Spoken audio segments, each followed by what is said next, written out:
The VA Medical Center offers just about any kind of medical care that you can imagine. From emergency care, we have emergency rooms that operate 24 hours a day, 7 days a week.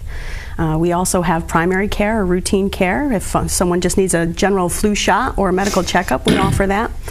We offer specialty care services to include things like allergy clinic, pain clinic, dermatology. So a lot of folks don't realize that, in addition to some of the other services that folks might be more familiar to include services for our geriatric populations, inpatient hospitalization.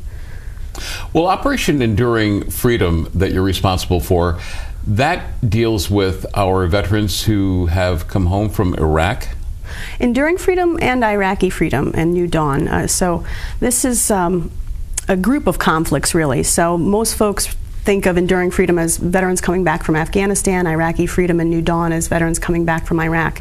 The conflicts actually include a lot of other areas that folks in the general population and even our veterans don't realize. So that could extend to Gulf waters, folks who have served in the Navy, to places such as Turkey and Djibouti. So some folks don't realize that, but these are, the conflicts combined are really the longest conflict since the Vietnam era.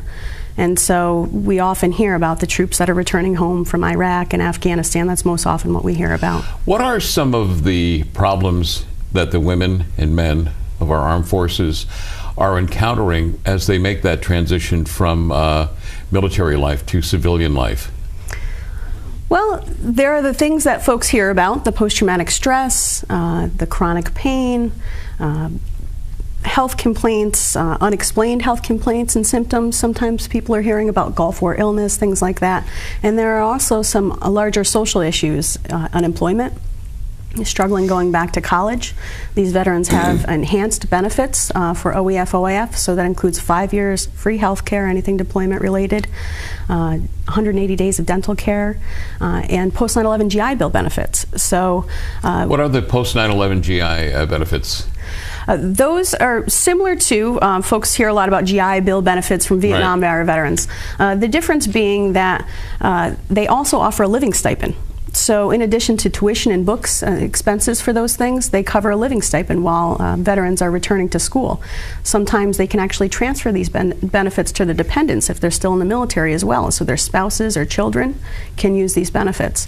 Recently there was some transition made on how they can utilize these benefits. So most often folks think of traditional colleges, but they're also accepting the post 9/11 GI Bill benefit and something called VOW benefits in trade schools. So different CDL schools, welding schools, driver school, so a driver training school, things like that. So different schools than folks would think of as the traditional college atmosphere.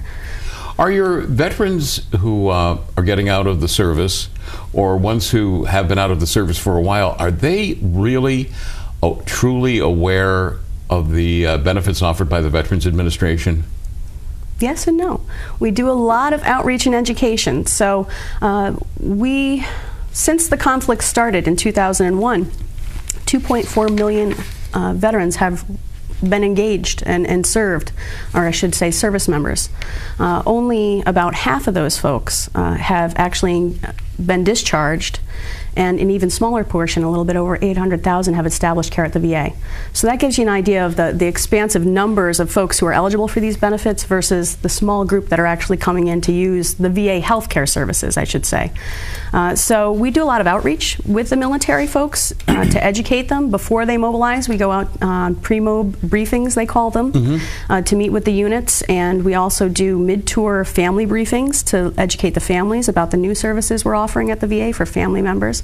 And then when they come back, they have different events for that. So all military members coming back have a post-deployment health reassessment that they're required to do through the military, and we support those events with the VA.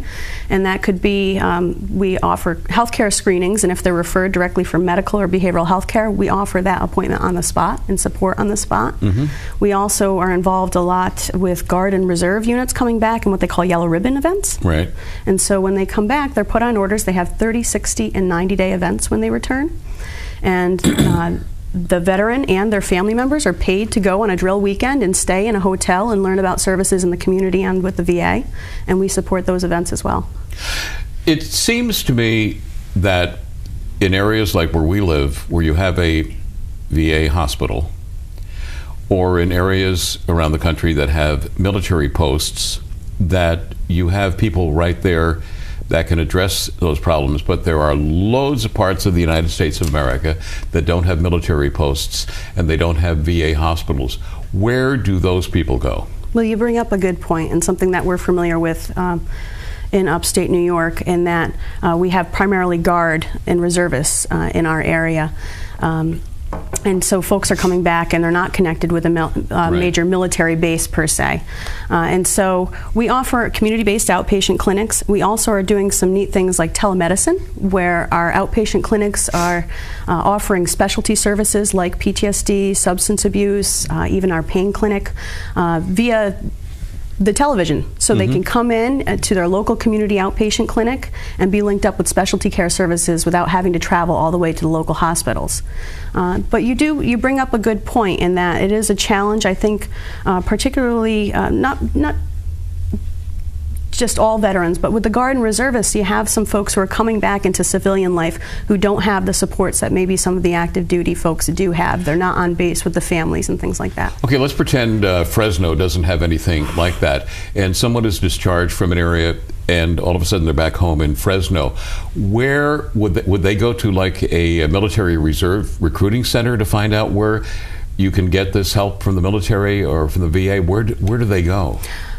Well, they can go online. They can use their local vet service officer. We have benefits counselors all over the country. So there is someone in every community in the country. Okay. Correct. There are county and state vet service officers. There are also benefits counselors that work directly for our VBA. VA is a large entity, so some folks don't realize we have, three main parts: the hospital, the benefits, and cemetery administrations. And so the OEF OIF program is a conduit and kind of a gateway to those services. So the program manager's information is on the website. There's a returning veterans website. If you go to va.gov, you'll find that. You can actually look up your zip code or your area where you reside or where your family member resides and look up the location for the closest services. We also have hotlines, a lot of national hotlines where they can call in. It's 24 hours a day, 7 days a week. We have a crisis hotline. And it's live? It's live. It's trained professionals.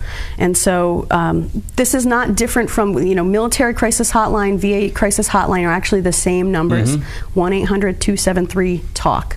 And if a veteran or a family member were to call in, it could be something as risky as a potential suicidal thoughts, or something as generic as, I'm concerned about my spouse or my son.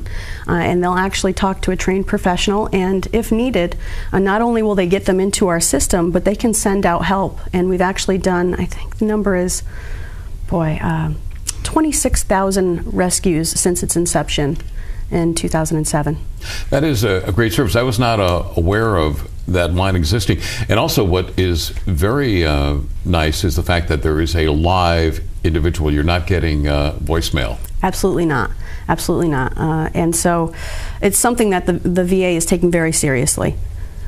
And these people are obviously, before they are given the responsibility of answering that line, they're obviously trained, right? Correct. They're licensed clinical social workers or licensed master social workers. Now, you have different generations of veterans that you're dealing with. And let's go back to World War II. What are some of the problems that the veterans of World War II are facing today and that the VA is able to help them out with? Well, I'd like to say that we have very similar services for both returning veterans and all era veterans. So the suicide hotline, or crisis hotline rather, that I just spoke about. There's also a caregiver program that we recently rolled out. So in addition to the medical services, mental health services that I just spoke about, housing services, that's for all of our veterans. It's not specific to returning veterans. The benefits counselors I spoke about. But the caregiver program is relatively new in that in the past few years, the VA has stood up a program specifically for caregivers of our veterans, because we realize that a lot of family members are having to take care of whether it be older veterans or returning severely injured veterans. And so there's a hotline for that program. There's websites for that program. There's an additional hotline for coaching into care for loved ones who are trying to get their veterans to come in for care. So really trying to build these programs. Okay, I have heard that each generation's problems are unique from the combat experience. Like, I understand the veterans of World War II, they had a chance to decompress when the war ended. They were in the country occupying for a while, and then they sailed back on the ships where they were able to decompress by the time they got back home. Whereas in the Vietnam War, you could be in Saigon on a Monday and be discharged and be sitting on your front porch the following Sunday, and and no chance to decompress. That's what I was getting at. Sure. And there are differences and similarities there. I think there are positives to being able to come back and decompress. That is actually offered for our returning veterans as well. I mean, they're offered now the opportunity where, with that post-deployment health reassessment that I mentioned, if they notify folks that they're having concerns, they'll keep them on orders, and they'll take care of them and try to recuperate prior to returning them to their families. Or they'll put them on leave or light duty and make sure they're allowed the opportunity before they return to work to kind of get treatment as needed or medical care. And as far as the older veterans, I think that, from what I hear and from what you're telling me, things were different in that, yes, they had the time to decompress, but they really didn't have the services in place. That, was post-traumatic stress was not well known. It wasn't as researched or talked about. And so I'd like to think that we have those services now and that we're a little bit more prepared, but we're also offering them to our older veterans. And we're seeing actually a surge of Vietnam-era veterans coming in for these types of things now. Well, it's funny you bring up the Vietnam veterans. I have the honor of emceeing a lot of your events and working with Peter Potter, who does so much for the VA. And at one of your recent events, I learned that you seem to be dealing with the Vietnam veterans more now than one would expect. And from what I understand, when the Vietnam vets came back, they went back to school, they focused on raising their families, they focused on their careers. And now all of a sudden, the kids are grown up and they're retiring from their careers, and what they never thought about, what happened in Saigon years ago, it's now crashing on them, and they're thinking about it 30 or 40 years later. That's kind of what's going on right now? Yes, I would agree, and we are seeing that. And so, as I mentioned, an influx or an increase of Vietnam-era veterans who have recently retired, or we hear some folks say that, I'm seeing this on the news with returning veterans, or I have someone who is a loved one, or someone I know who's recently returned, and this is kind of kicking up some stuff that I was dealing with. And I've heard more about the programs and services that you're offering. I'd like to give it a shot. Now, you were saying that the VA is helping the homeless no matter what war they fought in. Do you have buildings that people can reside in, or homeless shelter? How exactly are you helping them? Sure, and it's different across the country, but we work with community. We have contract housing, which is, we pay for a veteran to reside either in a community residence or shelter emergency housing situation. We also have really been focused more recently on what's called rapid rehousing. The idea being that a veteran or anyone who is experiencing homelessness may actually be better off being housed in their own apartment. And so we're working closely with our local housing coalitions and landlords in the community, and we're actually finding apartments, and we're helping to subsidize these apartments while we're also providing health care services. Well, you mentioned unemployment being a big problem. If you're homeless and unemployed, that means you don't have any revenue coming in. Does the government pick up and pay the rent for that veteran? It's based on their income, so it's a portion. They pay a portion. They're unemployed, but if they have they pay a portion of their income. The goal is to actually find them employment, or if they're unable to work, which happens in some circumstances, assist them with applying for service-connected disability or Social Security. And so we're trying to help them stabilize so that they're able to, we're not just paying for the rent, but we're also making sure that they have food on the table, that they're able to pay the bills to keep the heat and the lights on.